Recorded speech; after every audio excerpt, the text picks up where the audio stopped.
the entire time because there's going to be about 170 on this meeting, so it could get really loud.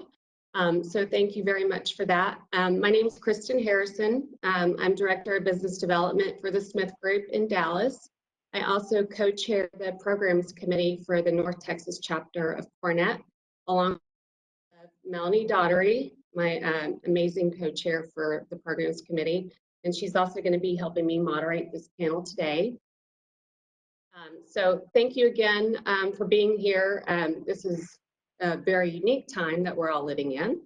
So the Programs Committee is really trying to find a way to connect and inform our chapter members as well as our non-chapter members in regards to commercial real estate and what's going on today. So we planned a series of panel type discussions and learning events. This one is the first one. There's another one next Wednesday, so you'll want to look for an invite today for that. In addition to that, we planned coffee chats for end users. Those are on Mondays at 10. They're open to members and non-members. We had our first one this past Monday, so please register for those if you'd like to join those. In addition to that, we have chapter member coffee chats on Thursdays at 10 a.m. The first one will be tomorrow, and that's for members only. And both of these coffee chats are designed to be mic type events. So what we'll talk about is what's important to you that day. So once again, thank you so much for being here. I've muted everyone. If you can stay muted, that would be fantastic. And also, if you wouldn't mind turning off your camera, it will help with bandwidth. And finally, we welcome your questions. We want you to ask questions. And the way to do that is if you hover on the bottom of your screen, you'll see a chat feature. So just type your question to the chat at any point of the presentation, and Melanie will be monitoring those questions, and she'll break in when appropriate to ask the panelists the question. So finally, once again, thank you so much for being here. So I'm going to first ask the panelists to introduce themselves. Let me turn off the screen, and then we will get going. All right, panelists, who are you and what do you do? Hi, folks. I'll go first. This is Beck Johnson. I am a senior research specialist at Hayworth in the Global Workplace Research Team. And I run our Human Performance Lab, where we run experiments on human behavior and cognition in the workplace. Hi, everybody. I'm Lise Newman. I'm an architect, University of Texas grad, and I spent the last 30 some odd years in corporate workplace. Currently, I'm leading the workplace practice nationally at Smith Group. Good morning, everyone. I'm Steve French, president of Pacific Builders. We're a Dallas-Fort Worth-based interior contractor focused on corporate interiors. We've been around for just over 30 years, and looking forward to speaking today. Just over 30 years, huh? Wow. So what what inspired the topic of the panel today is that Lise wrote an article about how to reintegrate your staff back into the workplace in a humane and thoughtful way. So I thought we might start by just hearing a little bit from Lise about what her thoughts were behind it. And then if Steve or Beck has a perspective on that, I'd love to hear that as well. Sure. Thanks, Kristen. Yeah, it occurred to me that our clients are always talking about people are our greatest asset. You know, it used to be, you know, even 10 years ago that we measured success by things like, you know, first cost per square foot, energy cost, that sort of thing. But today, projects are really deemed successful if we're able to attract new talent for the companies that we're working with. Engage that talent, inspire them to go the extra mile. And so, you know, it just occurred to me that during this time, we're actually really getting to know our better. You know, we're seeing them in their rawest moments, in their homes, with their kids in the background, with their pets, sometimes, you know, joining the meetings.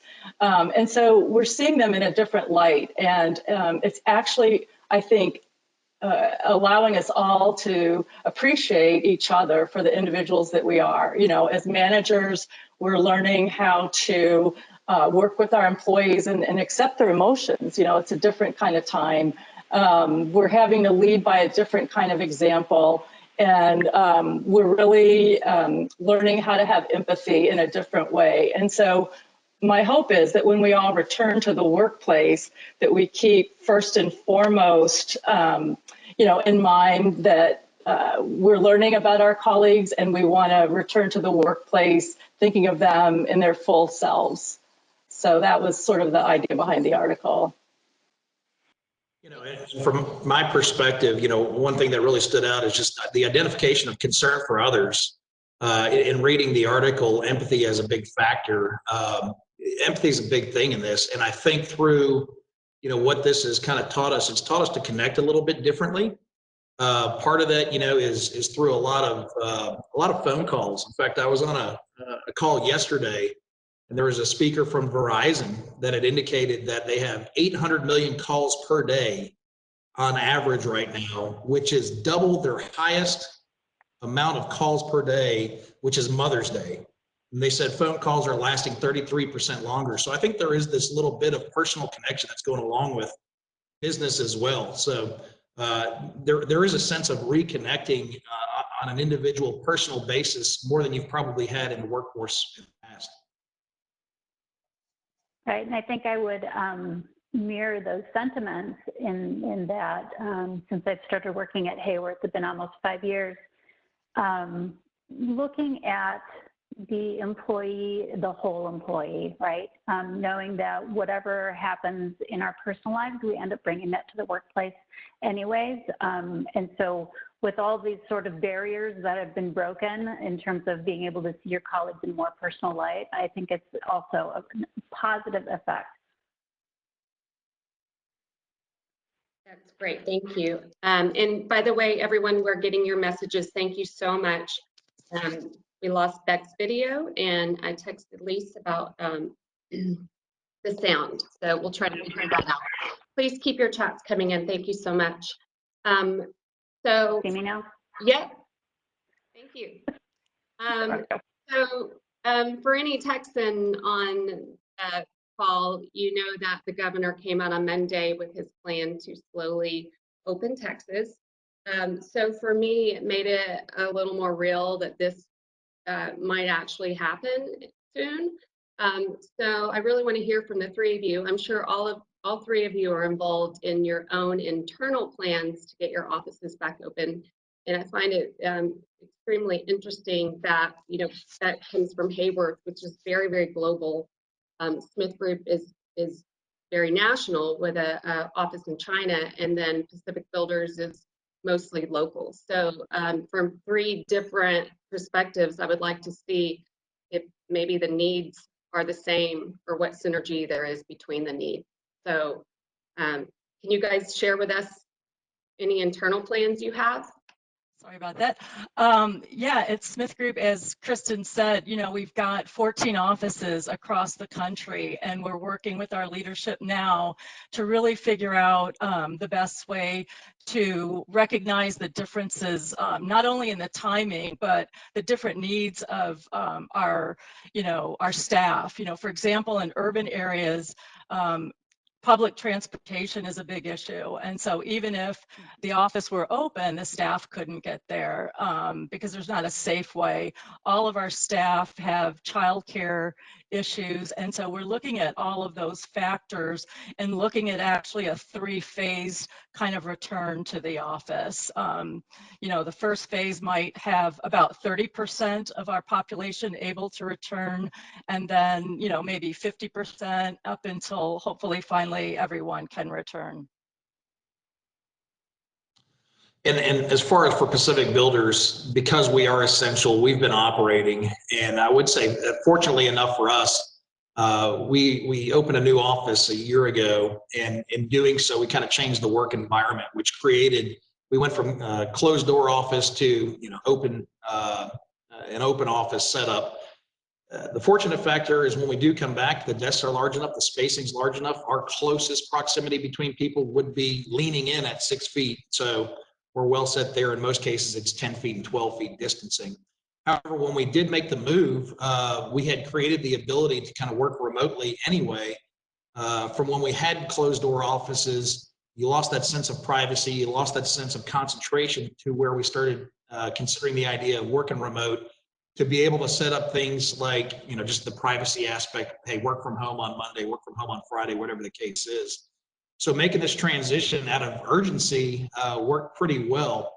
Now, we have the office open because we are essential.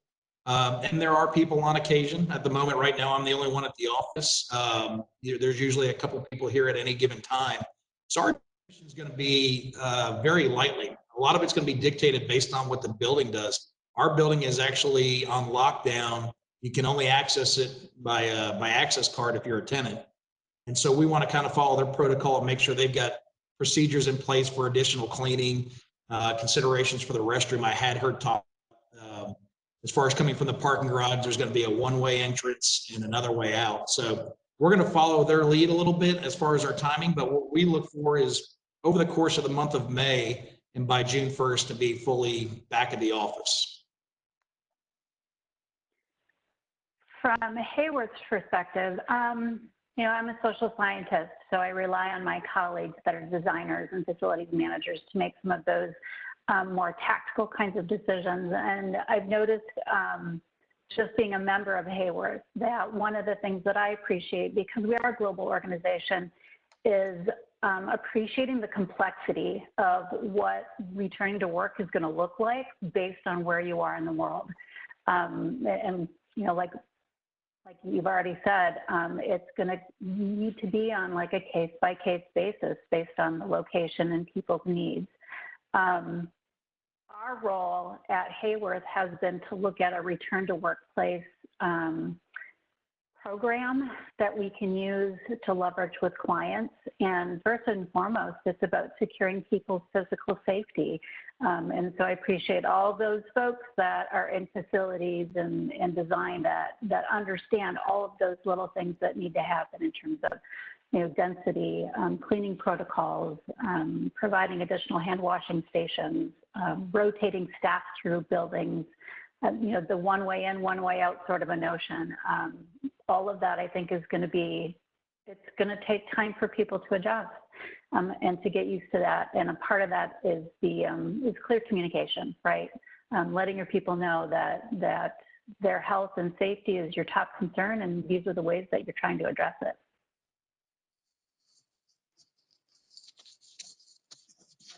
Great, thank you. Mm-hmm. So can you guys elaborate a little bit more on strategies for workforce reentry? I got a lot of questions ahead of time from on this meeting, and thank you everyone that submitted questions ahead of time. They're really great questions. And the very popular question is, so you can read about a lot of the suggestions on what to do to make your physical space safe. Which ones are realistic? Which ones do you feel like you might apply to yourself? Which ones are your clients talking about? So I think that's a long enough question.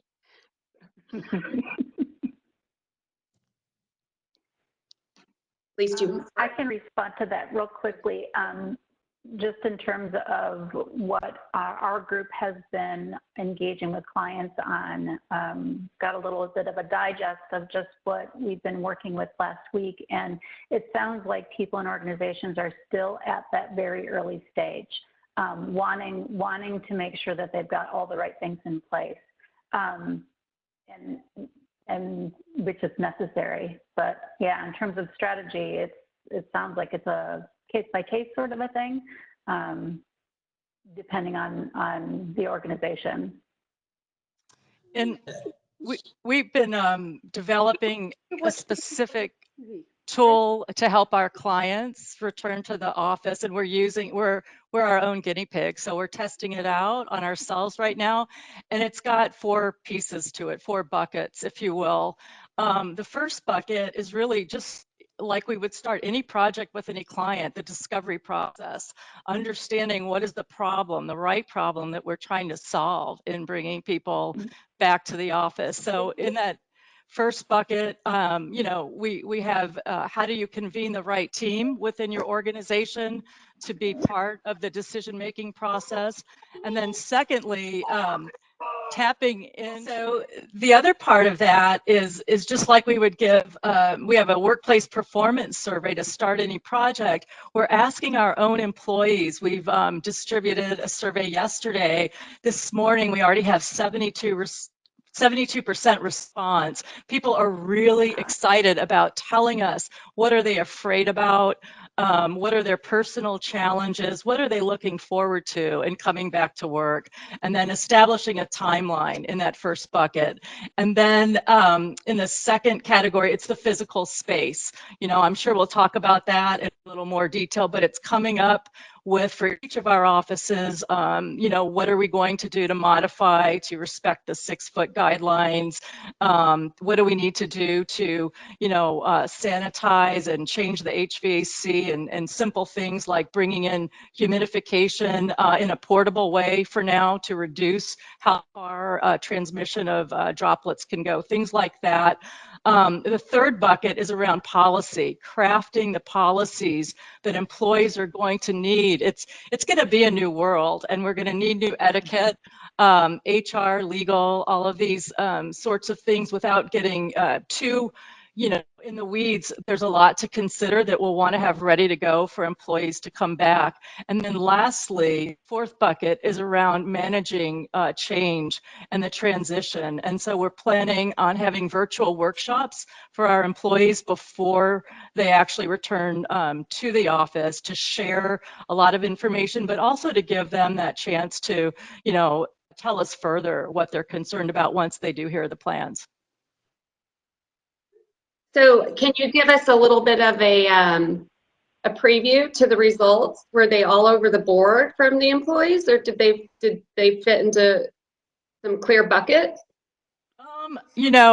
The first question that I saw this morning before jumping on was that we had a question about how apprehensive are you about coming back, and there were a scale of 1 to 5, and people were fairly apprehensive still. So there are a lot of concerns, whether they're concerns about, they're worried about getting sick, if they're that close to people, they're worried about what's going to happen to my kids. There's different reasons that people are worried. So we're trying to craft policies that are really flexible, so that employees have choice. We used to think choice was a range of settings in the office. You could work at your desk, you could work in the cafe, you could work in a booth. And now we're talking about, is choice being able to work from home? I think, Steve, you touched on that earlier, that your company, is already pretty much set up for that. And, we're looking at possibly, more long-term options like that. Yeah, and I think, with our office, we're a much smaller company, and at any given time, our office is probably 50% occupied. We've got estimators that are out walking projects. We've got project managers that are remotely at job site meetings. And then between our leadership, everybody's out and about. So it really reduces the head count. So we do have that advantage. Being that we were essential and that business was still operating, we had to put things into place immediately. For one, the field, those guys, they still had to keep working. They still had to manage projects. So we stayed on top of, what was being released by the state, the orders by the counties, and kind of monitoring from there. For one, it started off with hand washing stations. We had to deliver for job sites that weren't in a high-rise building, for instance.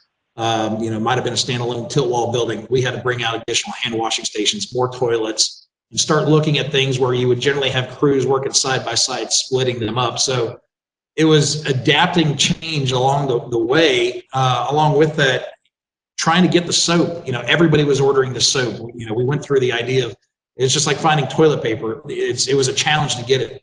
Then came the thermometers, and thermometers became a challenge to get. We needed to have them right away. So here at the office, we've put some of that into place. Fortunately, if you've been to our office, you walk in the door, there's actually 2 sinks when you come in. We have kind of a lounge setup, and there's 2 sinks so people can hand wash right away. We have put in sanitizing stations of dispensing soap and hand sanitizer right at the front door as well. We have a thermometer with a log that we've got everybody signing in.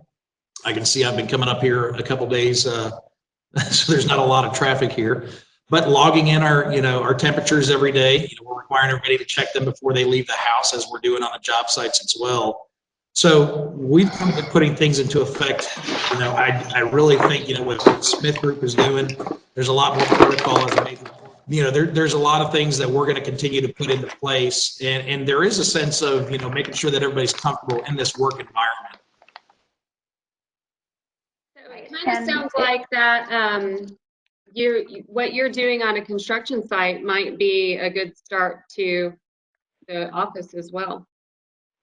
Yeah, I mean, there's the fact of those are guys that can't work remotely. They've got to be out there to see it and put it in place. So you make your best efforts. Are we doing the best we can do? Probably not. Are we doing the best that we can try to do?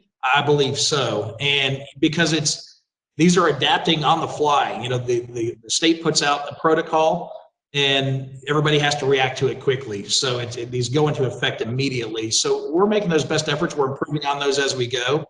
And the feedback that we're getting, it's a lot of, as was mentioned earlier, communication is key, and we're communicating with the field. My partners and our leadership is spending a lot of time out in the field talking to the guys, making sure that they're comfortable out there. We're hearing their concerns and making sure that we're addressing this. Sorry, Beck, were you going to say something? I interrupted you. Oh, I was just going to build on some of the things that Lise had mentioned in their program. We've got a very similar program as well, and the piece about policy I think is really important. And to get HR folks involved and having them be a part of that conversation. The program that we've got set up starts with like the physical health and well-being. And then for folks that want to do a deeper dive and look longer term, we look at some of the psychological health. That's kind of my area of expertise. And this speaks to what Lise is finding in her survey, is that you've got folks that are coming back to work not the same as they were when they left, right? So there's going to be a huge portion of the population that is going to be dealing with all sorts of varied forms of stress, from grief, losing family and friends, loss of income, perhaps, health concerns, all of those kinds of things. And those can have longer term ramifications for people. So thinking that if, people are your biggest asset, there's going to be a long ramp up for folks to get back to a place where they can feel like they can perform as well as they did beforehand. And I also think that there's an opportunity in there to just kind of align with what Elise was saying in her article, is that we can continue to humanize this. And so if we can start to address the wide variety of folks' needs, the workplace is going to be better for it, right? Folks are going to be feeling better about their work. They're going to be able to do better work.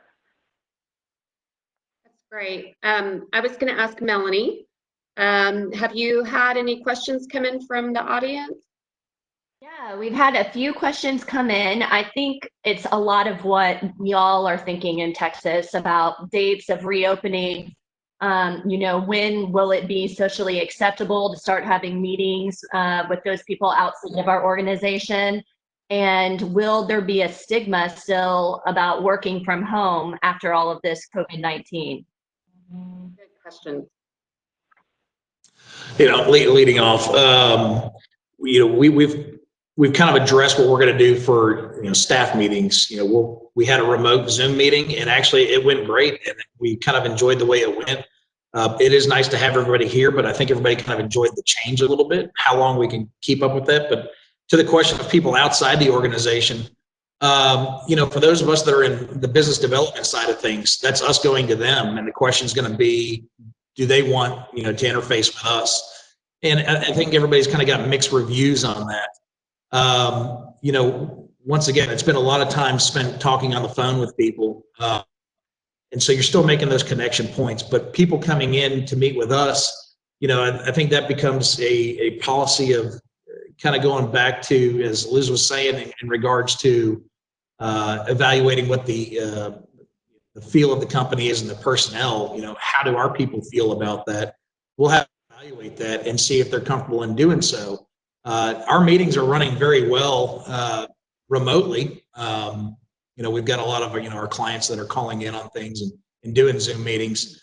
So we'll have to test the temperatures of our own people. We'll have to test the outside world and see what they do. But one thing I would look at is if we have an 8-person conference room and we're going to talk about having 8 people come meet, we're probably not going to sit in that conference room. We'll take advantage of a much larger conference room to spread everybody out in the meantime. We talked about an 8-person conference room would be limited to 4 people. We would take advantage of the 50-person conference room for much larger spacings. So it really depends on the individuals on both sides. It depends on the purpose of it. When in doubt, let's do it remotely if needed. But it'll be judged on a case-by-case basis. Steve, I would echo what you're saying. When you think about before this crisis, on average, 4% of the American workforce worked at home at least some part of the week, and now that's up to 34%. I've read reports that it's going to settle at around 30% after this long term because of just what you're saying, that people can be effective from home. Our clients are all working in the same mode and we're getting work done without the travel time. So for people that have commutes, for people that live in areas where there's a lot of traffic, there may be some long-term advantages to not being in the office at least every day and then using that time in the office for when you really need to collaborate with colleagues or clients, or kind of have that sort of getting to know you face to face with clients before you then kind of go off into the virtual kind of process.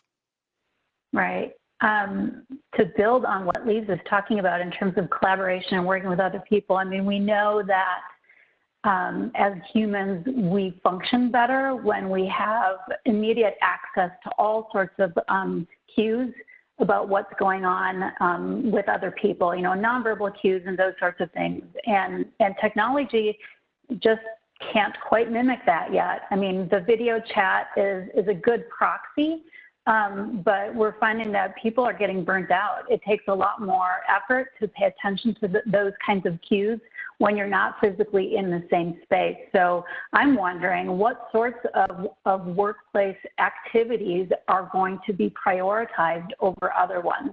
And definitely if I've got heads down work to do by myself, not being there, it would probably free up more space for folks that need to do things together, right?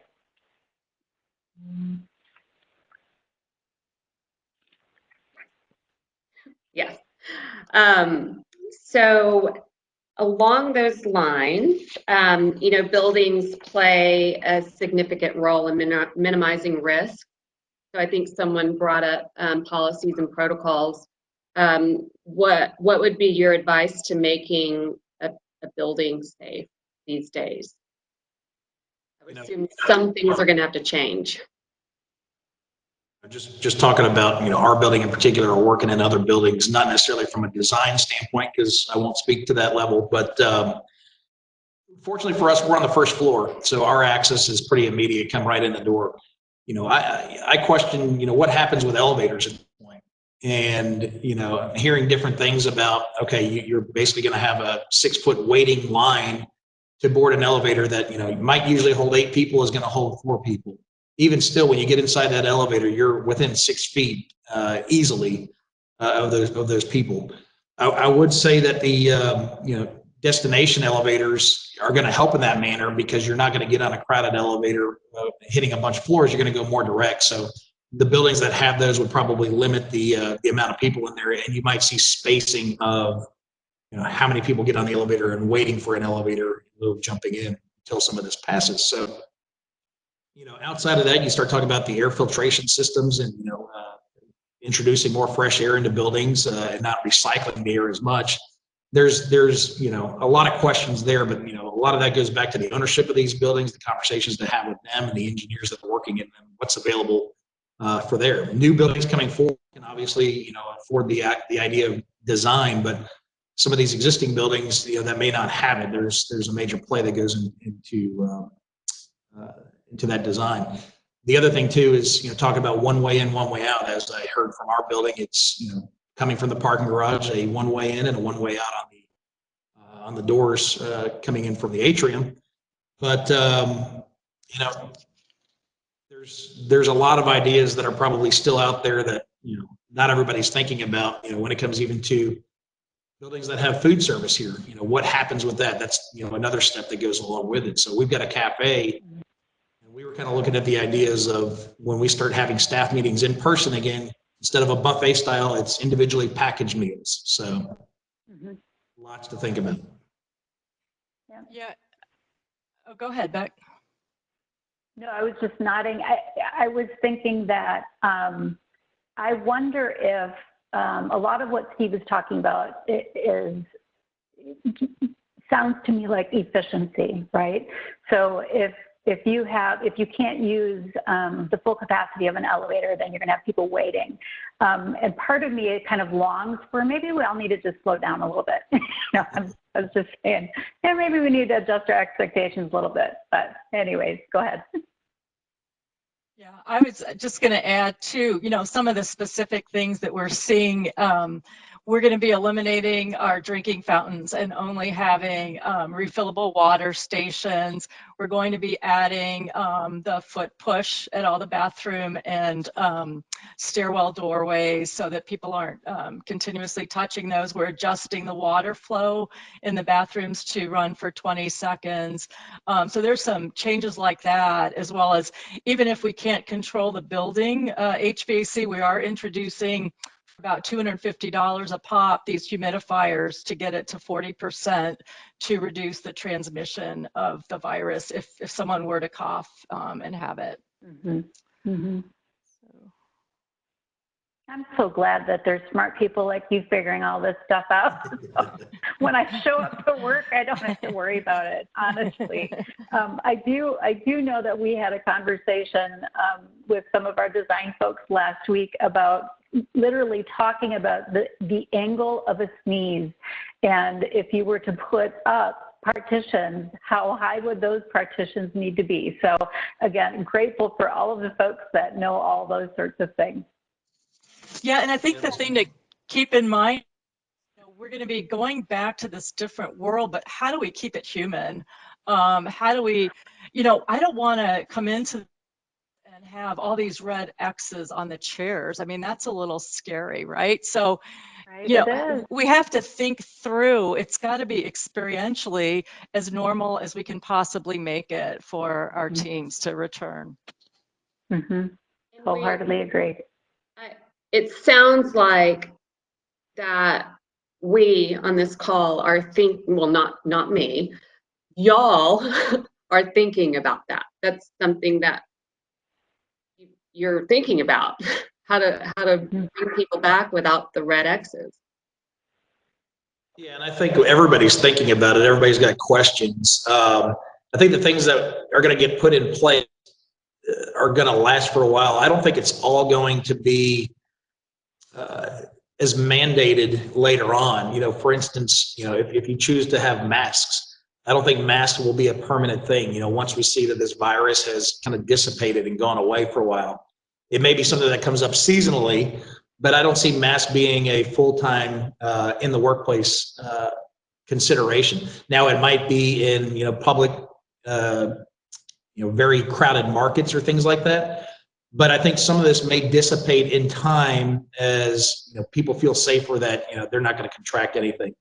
I do think there will be some loosening later on, but I think everybody has the concern immediately that as we're starting to go back to a sense of normalcy, it still exists. And when more and more people are kind of coming in contact with each other, the possibility of transmitting it is going to increase. So it's making the best effort to mitigate the exposure. Right.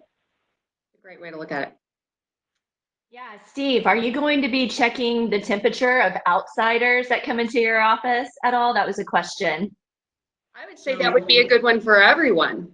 You know, on our job sites, we're doing that. So kind of talk like we were talking about before, is taking some of the protocol in the field and applying it back into the office. Yeah, I mean, we're having everybody, when they show up, subcontractors that are working for us, you know, clients that do come out there, we're having them check. And it's recorded so that we have a documented log of what's happening in case something does happen, in case there is an exposure somehow. So it's here, and you know, we're not afraid to ask for it. I don't think anybody would come in here and start questioning that it's a problem. So right now we have no visitors coming in, so we haven't addressed it yet. But I would say that, yeah, that's part of it. If you're coming in this office, we're going to ask you to check your temperature, and we would hope that you've checked it before you came in, so not to expose anybody to it. That's for the health and well-being of our own people as well. They should feel comfortable knowing that we've all checked ourselves as well, and you're coming into a clean environment. Yeah, and I think we're talking about the various different buildings that we're in, and maybe it's a conversation with the landlords. Do they check it at the reception before you even come up the elevator? You know, using like the infrared scanning system. You know, maybe it's something as commonplace as now when we go to the airport, we all expect to go through the security thing. Now, when you come into an office or any place of you know, business or institution, you go through that infrared temperature scanner. Yeah, I think it's a possibility. Oh, go ahead. I was going to say, I think it is a possibility. I had seen a few weeks ago, there is a business that has, you know, to get your secure access into your space, you have to scan yourself and verify it's tied into the secure access system. So you've got to verify. I see that being something that comes in. You know, we've done spaces that have secure access that need, you know, optical scans. Now it's going to be a temperature scan that allows you to get in. So it's a possible solution. One of the things that I think being a social scientist is looking at how social norms shift and change. And I agree. I think that there's going to be some new ways of doing things that are going to unfold and come about sort of naturally because of the pandemic. One of the things that can come out of a major crisis is once people kind of get to a place where they're no longer fearful, we have a tendency to see a lot of innovation, right? So I think that's something else that's positive to look forward to, is to look for those folks that are actively trying to solve problems. And I think we're going to see some large scale societal shifts for the better. In terms of you know, health and safety and care for our community. With that, Beck, I have a good question from Christine that says, given that there are these factors that affect our time and availability, like childcare and proper spacing physically, are there some practices that have been helpful from working from home that we can integrate when we're back in the office? Question. That's the $1 million question, isn't it? You didn't come prepared with that? Right. Well, what I can talk about is some of the stuff that we've learned in terms of how people do their best work. And so, you know, whatever you can do to manage your distractions, right? And then also optimize when you're doing the work that you need to be doing. So working from home, we have a tendency to be able to craft our schedule a little bit better. And we might be able to get into a place where we can do our work a little bit easier. So I'm always an advocate for user control because we as individuals, we have different and varying needs. So I would hope that coming back into work, organizations, leadership, and managers understand that not everybody works the same way, and that you want to be able to give some autonomy to those folks to choose the best way for them to work. And maybe it's, you know, from 10 o'clock till midnight after your kiddos are in bed and you're a night owl, right? So it's hopefully looking towards more of an understanding of those sorts of things, realizing that we are a whole person. We have things outside of work that that we're managing as well, and to allow for some flexibility in that. Does that help answer the question? And I think that speaks to some of Lisa's article. Just thinking about your employee in a more thoughtful way. Absolutely. So there was a question that I was asked a lot in 100 different ways.